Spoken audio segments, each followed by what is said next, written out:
Hello. Hello, சொல்லு மச்சி. என்ன மச்சி, பல மாசம் ஆச்சு, ஆளவே காணோம். ஆமா மச்சான், கொஞ்சம் வேலை ஆயிடுச்சா.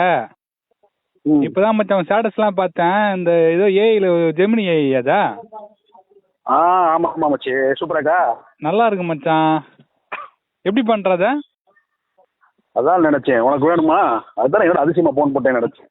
அது ஏஐ மச்சி, ஜெமினி ஏஐல போட்டோம்னா அது வந்துடும் மச்சி. ஆஹா, இல்ல நான் போட்டேன்டா, போட்டோ போட்ட வரமாட்டுதே. எங்க பார்த்தா அதுக்கு வந்து ப்ராம்ப்ட்னு ஒன்று இருக்குடா. நம்மகிட்ட என்ன வேணுமோ அந்த ப்ராம்ப்ட் நம்ம காப்பி பண்ணி போட்டோம்னா அது வந்துரும்டா அப்படி. ஓ அப்படியா? ஆமா ஆமா மச்சான் மச்சான், எனக்கு கூட வேணும்டா. வேணும்னா என்ன, நான் அனுப்புறேன், எல்லா ப்ராம்ப்ட் உனக்கு அனுப்புறேன், நீ போட்டு செத்திக்கோ நீயா. இல்ல இல்ல, எனக்கு ஒரு சின்ன சேஞ்சஸ் வேணும்டா எனக்கு. என்ன வேணும், என்ன மாதிரி வேணும்?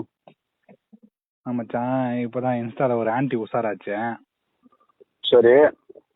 அது வந்து ஒரு 2-3 நாளா நியூடு போட்டோ அனுப்புன்ட்டு. சரி அனுப்பிடலாம், ஒன்றும் பிரச்சனை இல்லை. சரி சரி, இந்த இந்த ஜெமினி ஏஐல போட்டு கொஞ்சம் அந்த இடத்த மட்டும் கொஞ்சம் பெருசாகி காட்டினா நல்லா இருக்கும். எந்த இடத்த? அதான் எந்த இடத்த? அதான் மச்சான், குஞ்சி மச்சான். இல்ல, இன்னொரு ப்ராம்ப்ட் சேர்த்து போட்டோம்னா உன் குஞ்சு அந்த ஆண்டி வாயிலே தூக்கி வைக்கிற மாதிரி வரலாம். ஏடா கோத்தா புண்டை, ஏஐ அது கோத்தா. ஏஐ ஆர்டிபிஷியல் இன்டெலிஜென்டா, உன்னை மாதிரி அடிப்படுத்த இன்டெலிஜென்ஸ் கிடையாது. இந்தா மணி கோத்தா புண்டை, வைடா புண்டை போனா.